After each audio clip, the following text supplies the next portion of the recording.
Tidak semua kesembuhan ingin dicatat. Sebagian hanya ingin dipahami, dimengerti.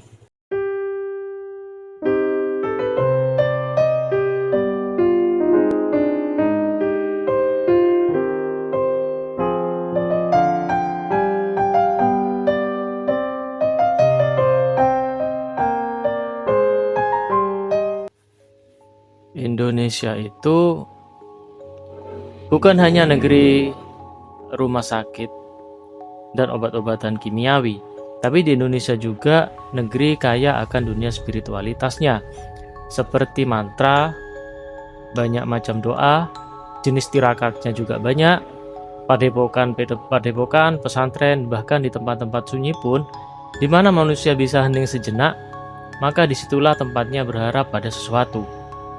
Tentunya entitas gaib, semesta, dan Tuhan Yang Maha Agung, yang sejatinya menjadi misteri sepanjang zaman.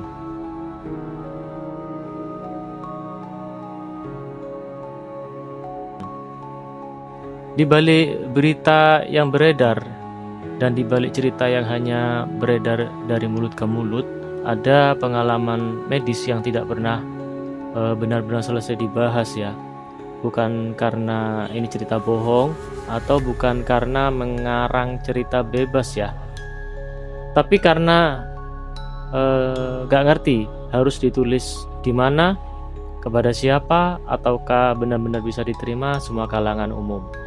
Pengalaman seseorang itu kadang cukuplah disimpan di hati ya, dijadikan tolak ukur dan hikmah kebijaksanaan di dalam hidupnya. Jadi tidak harus orang lain itu untuk mempercayai semua cerita yang kita sampaikan sepenuhnya ya.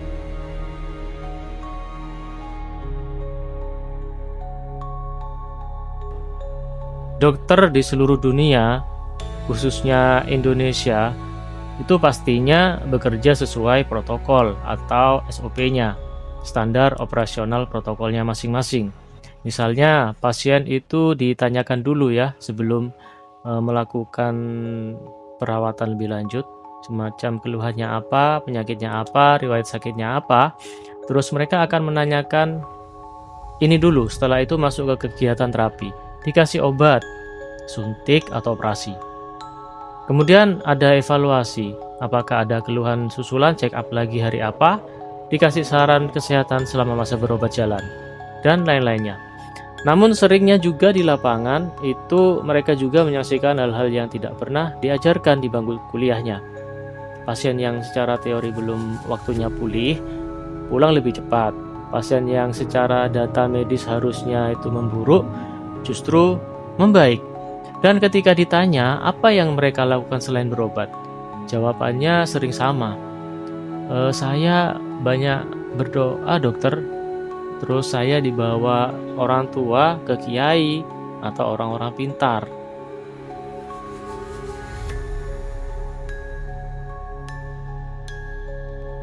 Sedangkan di berbagai daerah di Indonesia, kalian akan mengenal dengan pengobatan ruqyah. Bukan hal asing lagi nih. Banyak pasien datang dengan keluhan medis yang tidak jelas, terus pusing, contohnya ya, misalnya pusing bertahun-tahun, sesak tanpa sebab, nyeri yang berpindah-pindah tempat. Nah, itu menurut laporan beberapa praktisi ruqyah dan juga pengalaman pribadi saya sendiri, dan juga pengakuan sebagian dokter. Pasien yang setelah diruqyah mengalami perubahan yang signifikan. Ada yang proses ruqyahnya itu ada yang muntah, ada yang menangis, ada yang kejang, lalu ada yang pulih ya, kembali tenang lagi. Di sini ada fakta menariknya juga. Beberapa dari mereka itu sebelumnya telah menjalani pemeriksaan medis lengkap, seperti cek lab, X-ray, dan segala macam prosedur-prosedur kesehatan lainnya. Tapi apa hasilnya? Nihil, tanpa hasil yang menjelaskan keluhan-keluhannya yang mereka hadapi. Kemudian, lalu apakah ini santet, gangguan makhluk astral? Apakah sugesti dari beban mental dan pikiran mereka? Atau pelepasan trauma yang mendalam atas peristiwa sebelumnya? Ilmu pengetahuan, khususnya medis, belum sepakat dengan hal ini. Namun di Indonesia itu pengalaman ini nyata ya bagi yang mengalaminya.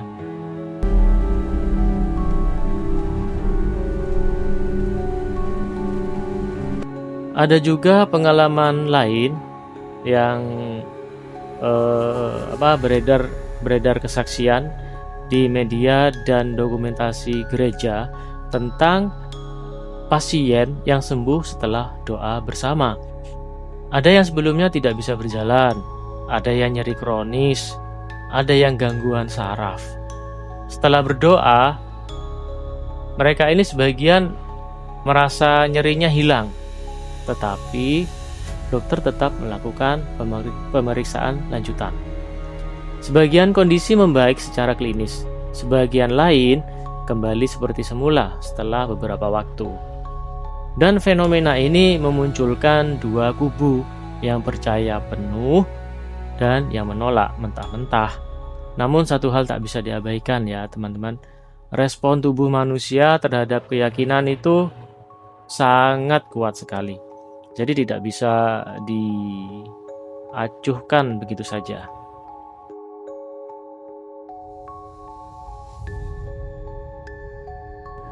Teman-teman, apa kalian masih ingat tentang fenomena ponari? Nah, Indonesia dulu itu pernah diguncang dengan fenomena ponari ini. Seorang anak yang dipercaya bisa menyembuhkan hanya dengan menggunakan air rendaman batu.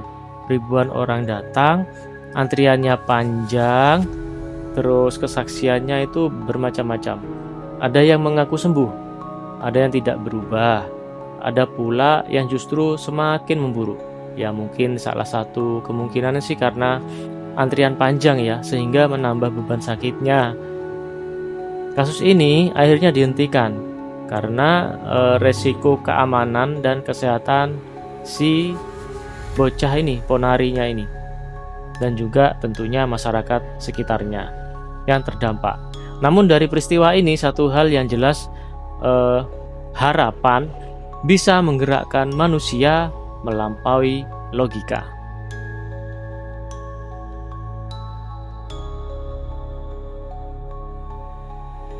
Kalian pernah mendengar atau melihat ya secara langsung di Indonesia itu dukun patah tulang masih eksis loh hingga hari ini. Anehnya, beberapa dokter ortopedi secara pribadi mengakui ada kasus tertentu yang justru lebih cepat pulih setelah datang ke mereka, ya, ke dokter ke dukun patah tulang ini. Asalkan tidak parah, syaratnya seperti itu ya. Tentu ini bukan pembenaran ya yang 100%, tapi pengakuan bahwa sentuhan, sugesti dan kepercayaan punya peran besar dalam pemulihan.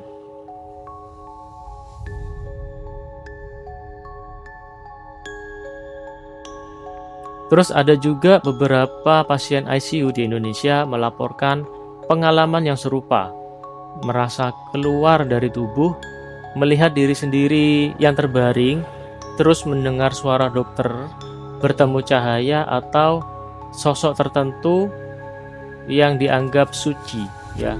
Setelah sadar, sebagian mengalami perubahan drastis, lebih tenang, lebih pasrah, dan dalam beberapa kasus kondisi fisiknya semakin membaik. Dokter menyebutnya reaksi otak ekstrim, pasien menyebutnya pengalaman spiritual. Lalu siapa yang benar?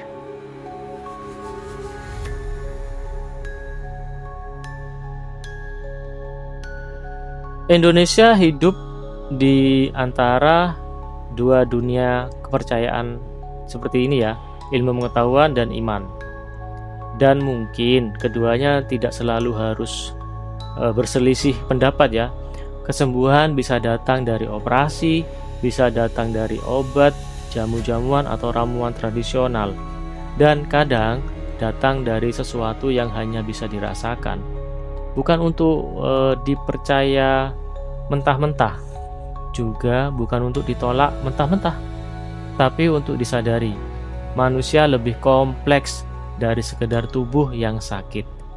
Jika suatu hari kamu mendengar kisah kesembuhan tanpa penjelasan, ingatlah, Tidak semua kesembuhan ingin dicatat. Sebagian hanya ingin dipahami, dimengerti, dengan hati yang lebih tenang.